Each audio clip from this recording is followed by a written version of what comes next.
Okay student, नया chapter start करते हैं, isothermal and adiabatic process. Actually isothermal और एडियाबैटिक प्रोसेस हम इसमें गैस के लिए पढ़ेंगे, आइडियल गैस के लिए। आइसोथर्मल प्रोसेस क्या होता है? कोई सिस्टम है, मान लीजिए गैस का, उसमें फिजिकल चेंज ऐसे हो रहा हो कि टेम्परेचर सिस्टम का कांस्टेंट रहे। Means during physical change in a system if temperature of system remains constant then it is called isothermal process. तो ऐसे प्रोसेस को क्या कहेंगे? आइसोथर्मल प्रोसेस कहेंगे।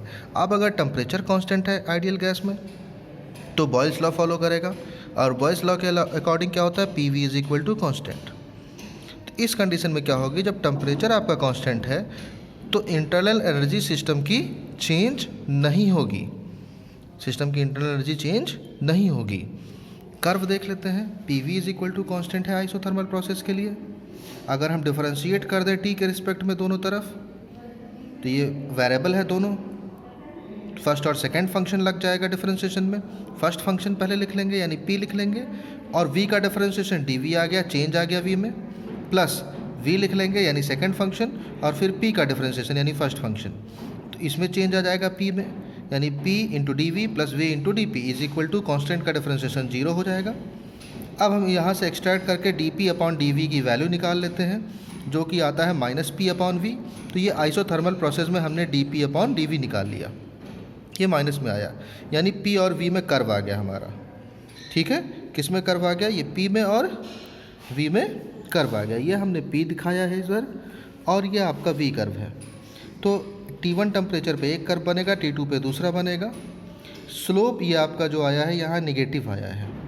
नेगेटिव स्लोप की वजह से जो एंगल बनेगा स्लोप का, वो आपका ऑब्ट्यूज एंगल हो जाएगा। Is it clear? Equation number 1 मान लिया हमने। एडियाबैटिक प्रोसेस में क्या होता है? सिस्टम के बाहर से सिस्टम में एनर्जी नहीं जाएगी, यानी हीट नहीं ट्रांसफ़र होगी, और ना तो सिस्टम के अंदर की हीट सराउंडिंग में ट्रांसफ़र होगी। यानी in this process no exchange of heat take place between the system and the surrounding. Ideal gas के लिए adiabatic process Poisson's law follow करेगा। According to Poisson's law P V power gamma is equal to constant होता है। ठीक, तो यहाँ भी differentiation अगर हम करें तो फर्स्ट फंक्शन ये मान लेंगे और सेकंड ये, तो first function as it is p का differentiation plus second function p और इसका डिफरेंशिएशन v पावर गामा का डिफरेंशिएशन गामा आगे आएगा, और v के पावर में से यानी गामा जो है उसमें से एक माइनस कर देंगे, गामा -1 इंटू इस फंक्शन का करेंगे dv इक्वल टू 0। यहाँ से हम P V D P upon D V निकाल लें, और कैलकुलेट करने पर फिर से वैल्यू हमारी आ जाएगी minus gamma p upon V. ये भी वैल्यू नेगेटिव आ गई, यानी इसका जो कर्व बनेगा ये भी नेगेटिव में आएगा, स्लोप इसका भी नेगेटिव रहेगा, यानी जो स्लोप का एंगल बनेगा वो भी ऑब्ट्यूज बनेगा।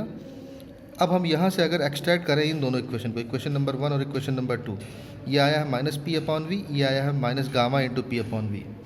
डिवाइड कर दें इस सेकेंड इक्वेशन को फर्स्ट से, तो D P upon D V in adiabatic process upon D P upon D V in isothermal process is equal to, दोनों से D P upon V minus minus cut जाएगा, gamma value आ जाती है। यानी जो गामा आपका होता है वो क्या होता है? Slope of adiabatic curve upon slope of isothermal curve. Okay.